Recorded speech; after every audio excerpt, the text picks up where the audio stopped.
Hi, it's Matt from Go Green Auto. So here we have a Renault Kangoo ZE. It's 100% electric.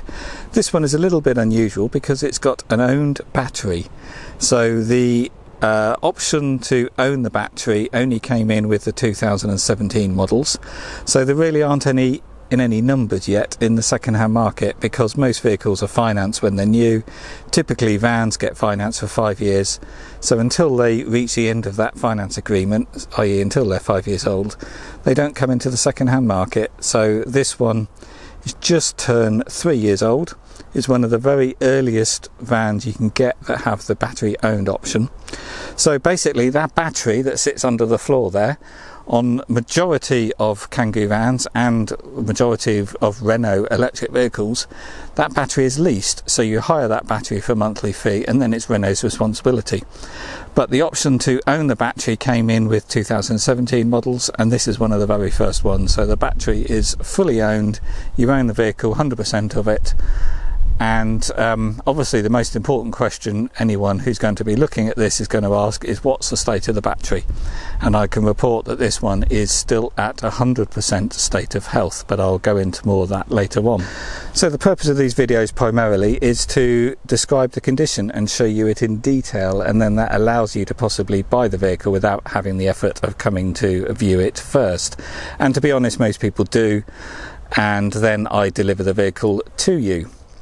So let's walk around. I tend to be rather picky. I'm quite detailed with what I point out. I point out things that possibly you wouldn't notice if you were to come and view.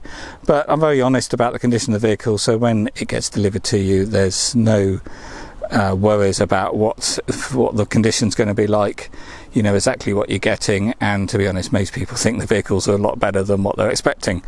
Because I tend to sound a little bit negative because I'm only pointing out bad things rather than the good things. But anyway, so generally this vehicle's in really nice condition. It's pretty low mileage. It's in the usual metallic silver, so it looks great. I've waxed it all as well, so the paint's nice and slippery. So starting at the front, there's no scratching on that plastic bumper. The badge hasn't really started peeling yet either, which they all do. This blue film sort of peels off the chrome badges. It's starting to just go there. Bonnet is stone chip and scratch free. I've put new tyres on as well. The tyres were getting a little bit low on the front, so I put new tyres on. I've also put new wheel trims on the front as well because they were a little bit scratched, and these wheel trims, they do tend to protrude and get caught on the curbs, so that's all good. Looking around here, I'm just looking if there's anything I need to point out. There's no dents or scratches along that door, nor on that side panel. There's a minor little scratch on that wheel trim, but you're not going to worry about that. There's a little mark in the paint there. It looks like this had been sign written before, and when they tend to take the sign writing off, they do tend to scratch the paint, because I think they use scalpels when they're putting sign writing on. So there's a little line there. So looking around the back, the only thing to point out here is there's a little scratch there, and there's a little dent here, indentation the size of my fingertip. So a couple of little marks. Oh, is that just glue? I think that's just glue from previous sign writing. And here's how you can tell a Renault has an owned battery, because there's a little I symbol at the end of the ZE badge. That should have a dot above the I, to be honest, but that's how you tell that it's battery owned. This has also got parking sensors on the back.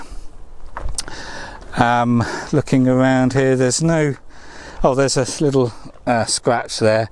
There's no dents here. Usually you get a dent here in the door where the wrong door is slammed first, and the catch smacks on the bodywork, but not in this case. Rear tyres are all good, as are the wheel trims. There's a little bit of scratching on this wheel trim, but really insignificant. Looking down this side, I don't think there's anything to note. It's all dent free. No, it's all good. Mirrors are good. No, all fine. A new tyre and wheel trim, as I said. I've also put new wiper blades on it as well. And yeah, so yes, a really nice looking vehicle. And let's just go round and look in the back.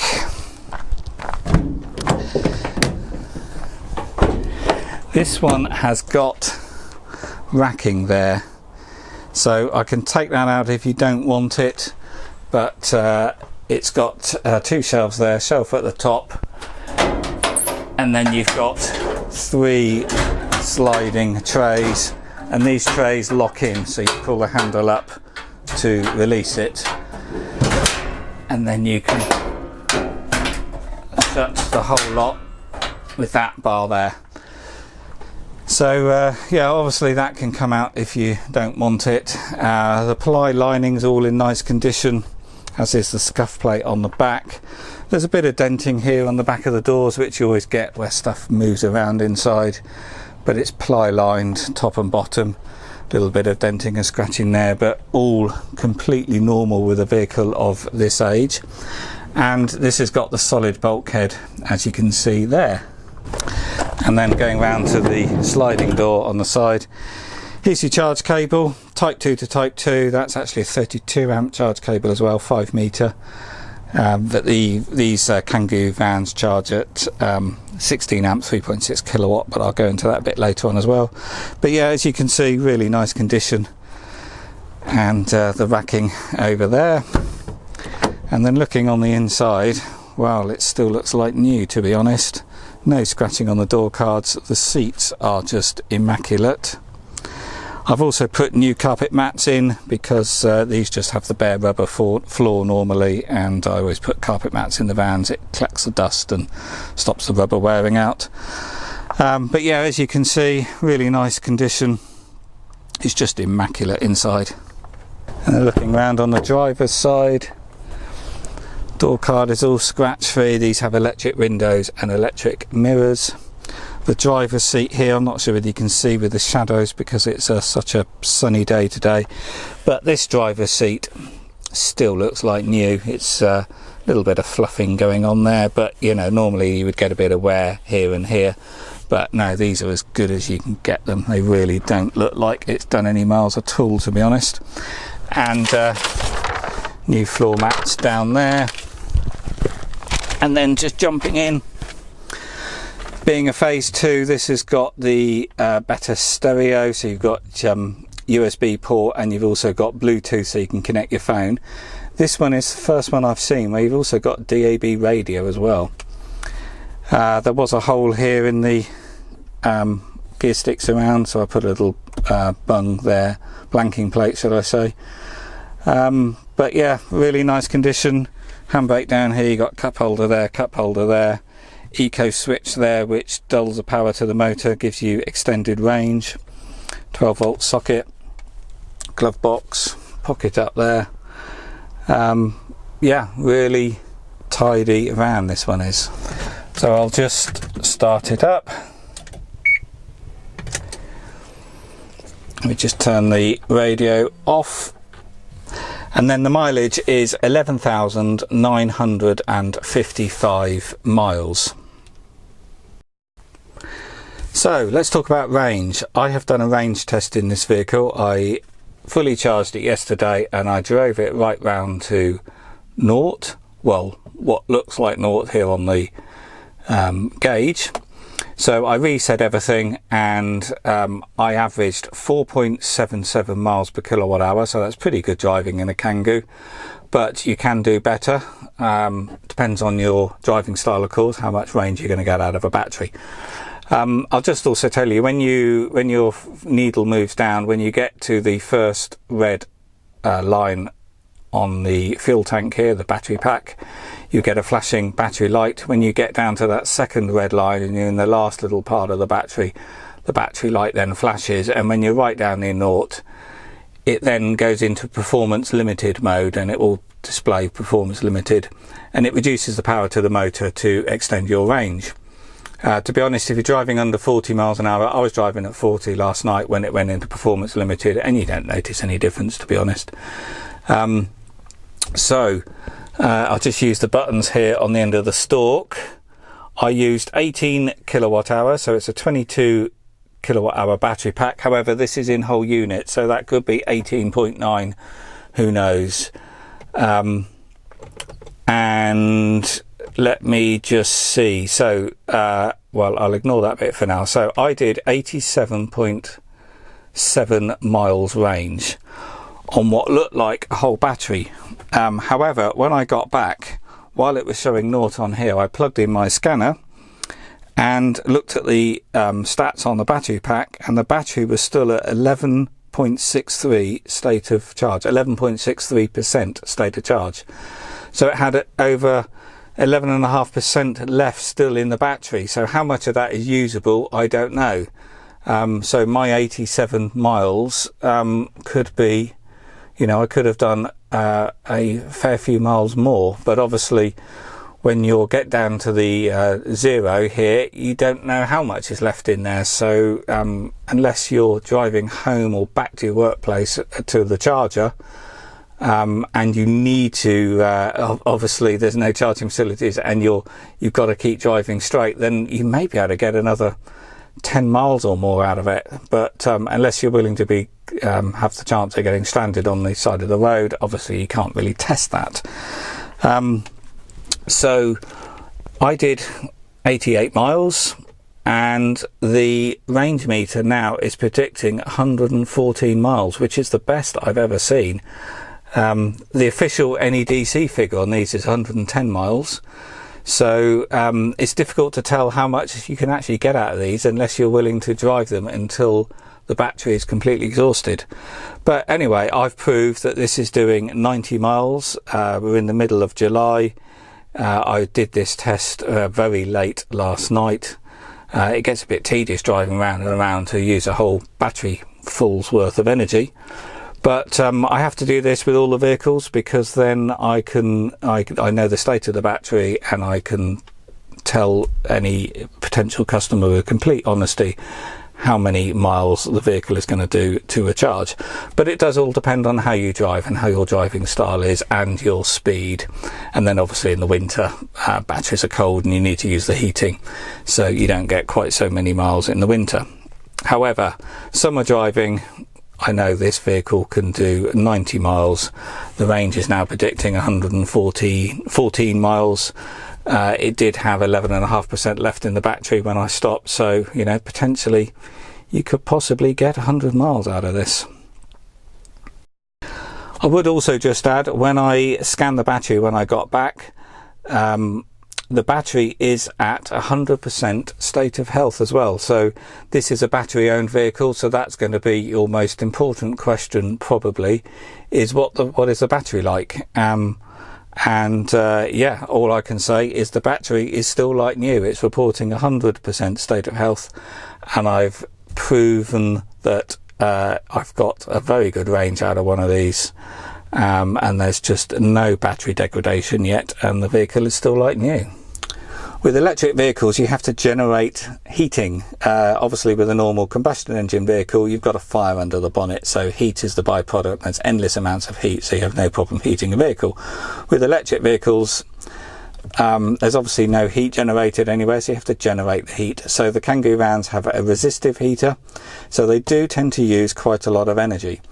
So vans like this, typically in the winter you'll be looking at about a 15 to 20% loss in range, for two reasons. Firstly, the battery pack will be cold overnight, so batteries are less efficient when they're very cold. You know, I'm talking cold parts of the winter here, like down near freezing. And if you're using the heating, then it does use more energy, so you get a loss of range from that. So you're looking about 20% in total. However, this has preconditioning, so what you can do is you can leave the heating to the little fan symbol here, and on the dash you tell it what time you're going to leave in the morning, and then what the van will do is it will switch on while it's connected to your charger, and it will heat the van up, and it puts the heating on, and it will melt all the ice off the windscreen and the windows and get the cab warm. So when you are ready to leave at that time you set on the timer, the vehicle will be warmed up and ready to go. It will still have 100% battery, 100% range, because it's been drawing power from your house or your workplace. and then you can do your journey probably without heating on at all because the cab's already warm. And that maximises your range, so you're not seeing those big losses during the winter. So very handy system to use. It also works in the summer as well. This van doesn't have air conditioning, but if you're using the preconditioning, what it does is it puts the fans on and moves the air around and attempts to cool the vehicle a little bit as well. So paperwork wise, firstly the keys. This has got 2 original remote keys plus the security tag. The V5 is here. It's come straight from the lease company. It's got no previous keepers, so 1 keeper from new. The registration date is the 30th of June 2016. I've also got here a service history printout from lease plan, which shows it had a service on the 25th of January 2019 at 11,333 miles. However, I've also just done the same. So I've just serviced it. Not that there's much to service on an electric vehicle because the only serviceable part is the pollen filter. But I've just inspected it, changed the pollen filter yet again, put new wiper blades on the front because they needed it, new tyres on the front, also fixed a puncher on the spare because this does have a full-size spare that hangs underneath. The book pack was missing for this vehicle. It may well turn up in the future, but I've got a Kangoo ZE book on its way. This isn't actually the correct one, this is one for an older model, but I've just got it here to show you. So it will have a owner's handbook, and the service sheets are in the back of the Renault handbook, so that will be stamped. So that should be coming in the next day or 2. This van also needs a new MOT, so that will be done before it is delivered to the new owner, so it will have 12 months MOT. So I'll just talk about charging. The charging on these is at one rate. It is a 16 amp 3.6 kilowatt AC charger on a type 2 socket here at the front. So these take typically 5.5 hours to charge. You've only got the one charging rate, so they have no DC rapid charging facilities on these Kangoo vans, so you're limited to the daily range. Or if you can top up throughout the day, like if you're driving to work and you can charge at work, then yes, great, you can effectively double the range, but you're not going to get the fast charging on a Kangoo van. But if this daily range of this, as I've said, I've proved that this is doing sort of 90 miles range. If that's within your daily usage, then these are just great. The running costs are absolutely peanuts.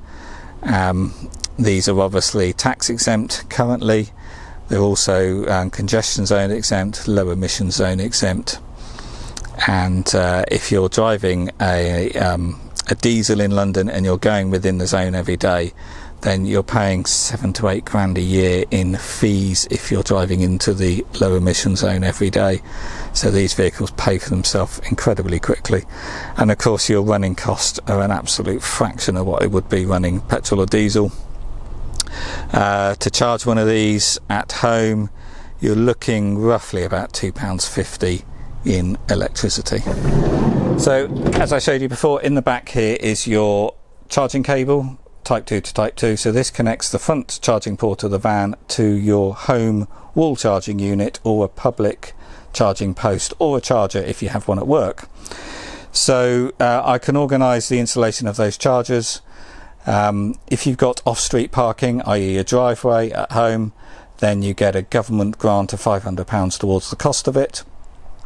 Same goes for workplace chargers, and I can organise that.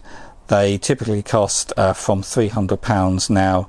They have to be smart as well, and that takes about 2 to 3 weeks to get installed. So in the meantime, I can provide you with a portable charger, so that means you can charge the van from a 3-pin plug.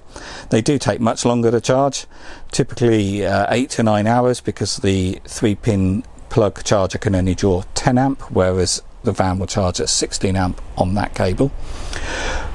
So what I do is, you've got to pay for the charger, but you can use that up to a month, and once you get your wall charger installed, you may not want to keep it, so you can send it back to me. I'll give you a full refund, so effectively it's been a free loan of that portable charger.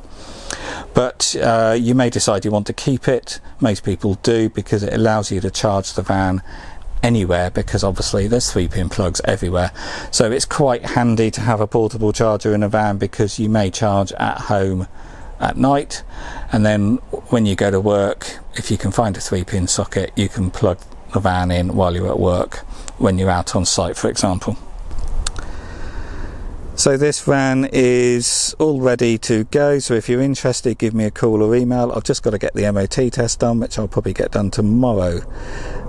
So just to recap, this is in fantastic condition. It looks really good in this metallic silver. It's better than all the white vans that you normally get, and it's battery owned, so there's no monthly outlay on the battery lease. And crucially, it's the battery is at 100% state of health, so that's all good. And this van has got better range than any other Kangoo I've ever seen. You know, in that respect, it's still like new. So if you're interested, give me a call or email. I can deliver these anywhere in the country. Just let me know your postcode and I'll work out the delivery cost, and then it will come to you on a flatbed and it will be fully charged and ready to use. And then, as I said, if you use that portable charger, then you can charge on a 3-pin plug straight from the off. It'll always be charged overnight, and then your home or workplace charger will get installed in the next week or two.